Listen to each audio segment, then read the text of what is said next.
नमस्कार दोस्तों, कहानियों की दुनिया में आपका स्वागत है। इस चैनल पर आपको रोज़ नई नई सामाजिक और पारिवारिक कहानियाँ सुनने को मिलेंगी। कुछ कहानियाँ आपको हँसाएंगी, कुछ रुलाएंगी और कुछ कहानियाँ आपको गुदगुदा जाएंगी। तो चलिए ऐसे ही एक आज भी पारिवारिक कहानी हम शुरू करते हैं। हमारी आज की कहानी है, आखिर एक पिता ने ऐसा क्या लिखा था अपनी वसीयत में कि बेटे के आंखों से आंसू रुक नहीं रहे थे। नरेश जी शहर के जाने माने लोगों में से एक थे। उनके दो बेटे थे, रोहन और सोहन, जो विवाहित थे और कई वर्षों से विदेश में अपनी पत्नी और बच्चों के साथ रह रहे थे। यहाँ नरेश जी अपनी पत्नी अनीता के साथ अकेले ही रहते थे। उनके पास पैसों की कोई कमी नहीं थी, बस अपने बच्चों के बिना उनका मन नहीं लगता था। पिछले कई सालों से तो उनके बच्चे उनसे मिलने भी नहीं आए थे। शुरू शुरू में रोज़ फ़ोन पर बातचीत हो जाती थी, आजकल तो वो भी बहुत कम हो गई थी।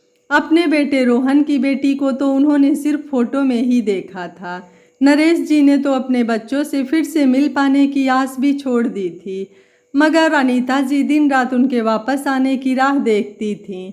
नरेश जी और अनीता जी रोज़ शाम को बगीचे में टहलने के लिए जाते थे। वहाँ उनके कई हम उम्र परिचित थे, जिनसे उनके संबंध अच्छे थे। उनमें से अधिकतर लोग अकेलेपन के शिकार थे। नरेश जी की ही तरह उनके बच्चे भी उनके साथ नहीं थे। उन सभी दोस्तों ने अपने अपने मोबाइल में सभी दोस्तों के नंबर लिखे हुए थे, ताकि ज़रूरत पड़ने पर तुरंत मदद कर सकें।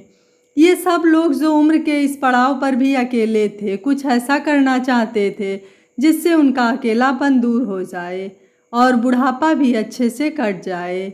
मगर बहुत सोचने पर भी उन्हें कुछ उपाय नहीं सूझ रहा था। इसी बीच नरेश जी को दिल का दौरा पड़ने से अस्पताल में भर्ती करना पड़ा। उनकी पत्नी घर पर अकेली थी, मगर नरेश जी के दोस्तों की मदद से उन्हें सही समय पर अस्पताल ले जाया गया और उनका इलाज शुरू हो सका। बारी बारी से उनके दोस्त उनसे मिलने आते थे और दोनों के लिए खाना भी लाते थे। थोड़े दिन अस्पताल में रहने के बाद नरेश जी की छुट्टी हो गई। वो घर तो आ गए थे, मगर अभी थोड़े कमज़ोर थे और डॉक्टर ने कुछ समय तक चलने फिरने या ज़्यादा काम करने के लिए मना किया था। नरेश जी के घर आने के कुछ दिनों बाद भी वो और अनीता जी दोनों ही व्यस्त थे, इसलिए उनकी अपने बेटों से कोई बात नहीं हो पाई थी। इधर उनके बेटों ने भी उनकी कोई खबर नहीं ली। कुछ दिनों बाद रोहन का फ़ोन आया तो उसे नरेश जी के बारे में पता चला। वो नाराज़ हुआ कि उसे बताया क्यों नहीं, मगर नरेश जी ने समझाया कि वैसे भी तुम लोग इतनी दूर नहीं आ पाते, इसलिए नहीं बताया। थोड़े दिनों बाद रोहन का फिर फ़ोन आया कि उसकी 1 महीने की छुट्टी स्वीकृत हो गई है और वो कुछ दिनों बाद अपने परिवार सहित उनसे मिलने आ रहा है। नरेश जी को समझ नहीं आया कि अचानक कितने सालों बाद उसे अपने माँ बाप की याद कैसे आ गई, मगर उन्होंने कुछ नहीं कहा। उन्होंने सोचा कि शायद उनकी तबीयत को लेकर परेशान है, इसलिए मिलने आ रहा है। इधर अनीता जी की खुशी का तो कोई ठिकाना ही नहीं था। इसी बीच नरेश जी के दोस्तों ने उन्हें साथ मिलकर एक एनजीओ के साथ काम करने के बारे में उनसे राय मांगी। उनके दोस्तों ने उस एनजीओ के अब तक के सारे कामों के बारे में उन्हें जानकारी दी और नरेश जी को कुछ दिनों में सोचकर जवाब देने को कहा। कुछ दिन ऐसे ही निकल गए और वो दिन भी आ गया जब रोहन अपने परिवार के साथ वापस आने वाला था। अनीता जी सुबह से ही तरह तरह के पकवान बनाने में व्यस्त थीं और बार बार घड़ी देख रही थीं। उनके हिसाब से तो घड़ी के कांटे अपनी जगह जड़ हो गए थे और समय आगे ही नहीं बढ़ रहा था। एक माँ के लिए अपने बच्चों का इंतज़ार करना वाकई बहुत मुश्किल होता है। दिन के 1:30 बजे थे जब बाहर एक गाड़ी का हॉर्न सुनाई दिया। बच्चे आ गए थे। रोहन की पत्नी वैशाली थोड़ी आधुनिक थी। इतने दिन विदेश में रहने के बाद कुछ दिन यहाँ रहना उसके लिए मुश्किल था। उसी की जिद के कारण वो लोग पिछले 3-4 सालों से वापस घर नहीं आए थे। रोहन का बेटा नच और बेटी तान्या तो अपने दादा दादी को देखकर बहुत खुश थे। नरेश जी ने भी आते ही दोनों बच्चों को तरह तरह के खिलौने दिए जो उन्होंने कुछ ही दिन पहले खरीदे थे। इधर अनीता जी ने भी बच्चों को उनका कमरा दिखाया और उनसे फटाफट तैयार होकर आने को कहा। तब तक उन्होंने खाने की टेबल तैयार कर ली थी। थोड़ी देर में सब तैयार होकर आए और खाना खाने लगे। रोहन और वैशाली तो इतना सारा खाना देखकर ही चकरा गए। इतना सारा खाना, वो भी तला गला या ज़्यादा घी वाला। विदेश में तो वो ऐसा खाना नहीं खाते, मगर इतनी मेहनत से बनाए हुए खाने को ऐसे ही नहीं बर्बाद कर सकते। तो मन मार कर उन लोगों ने थोड़ा थोड़ा खाया और अनीता जी को हिदायत दी कि कुछ हल्का फुल्का खाना बनाया करें। बच्चे तो इतने सारे पकवान देखकर बड़े खुश हुए। उन्होंने सब पकवान चख कर देखे। उन्हें खीर और मूंग का हलवा बड़े चाव से खाया और अपनी दादी से फिर से बनाने को भी कहा। अनीता जी बहुत खुश हुई। उनकी मेहनत जो सफल हुई थी। खाना खाने के बाद रोहन और वैशाली आराम करने चले गए, मगर बच्चे तो जैसे बिल्कुल नहीं थके थे। वो तो अपने दादा दादी के साथ खेलने लगे। बच्चों के साथ समय कब निकल गया पता ही नहीं चला। रोज़ शाम को उनके साथ बगीचे घूमने जाना, उन्हें बाहर घुमाने ले जाना, कभी कभी बाहर ही खाना खाकर आना, इन्हीं सब में लगभग 22-25 दिन निकल गए।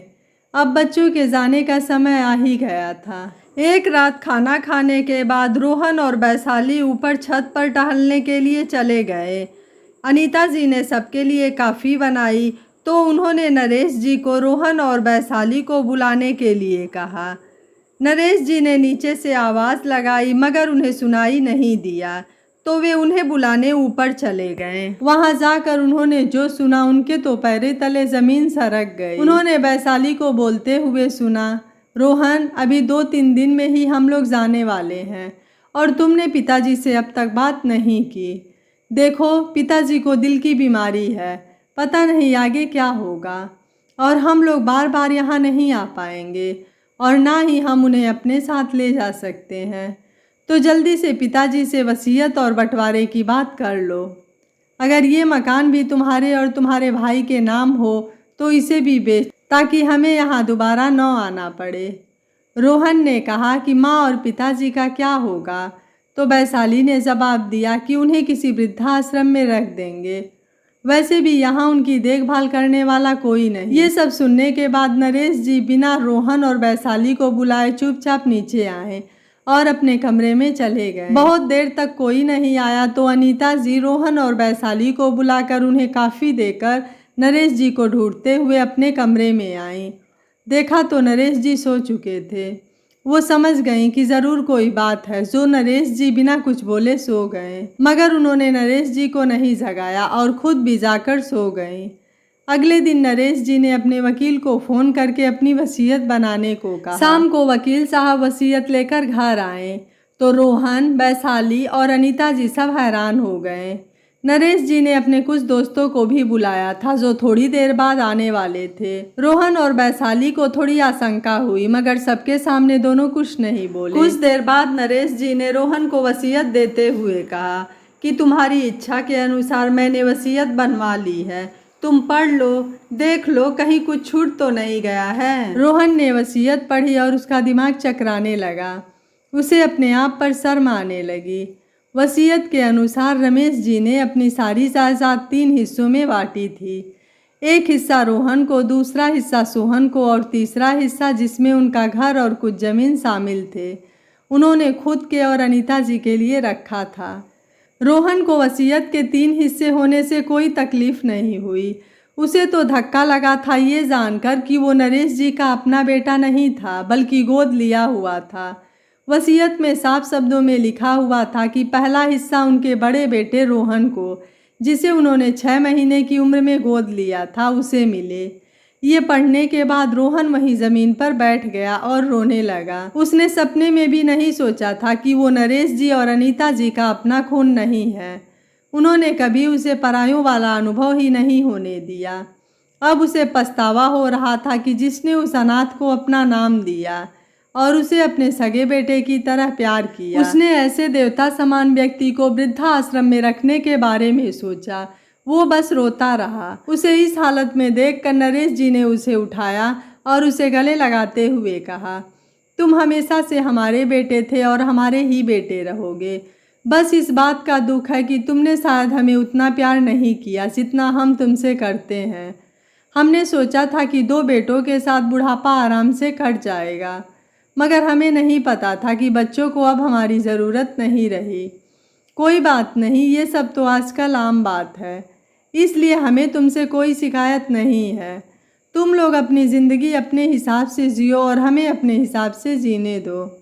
और सब कुछ जानने के बाद यहाँ रुकने या वापस लौटने की बिल्कुल ज़रूरत नहीं है, क्योंकि मुझे पता है तुम लोग अब वहाँ के रहन सहन में ढल गए हो और इसे बदलना अब बहुत मुश्किल है। वैसे भी हम लोग अब कुछ अलग करना चाहते हैं। मैंने अपने दोस्तों को इसीलिए बुलाया है। कुछ देर बाद नरेश जी के दोस्त आए, वो भी अपने साथ कुछ कागजात लेकर आए थे।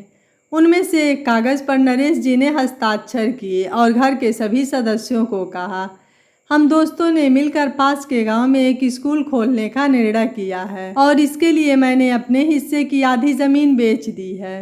बची हुई ज़मीन पर खेती होती है, उससे मेरा और अनीता का जीवन आराम से कट जाएगा और समय का सदुपयोग करने के लिए हम लोग भी उसी स्कूल में पढ़ाने का काम करेंगे। क्यों, ठीक है ना अनीता?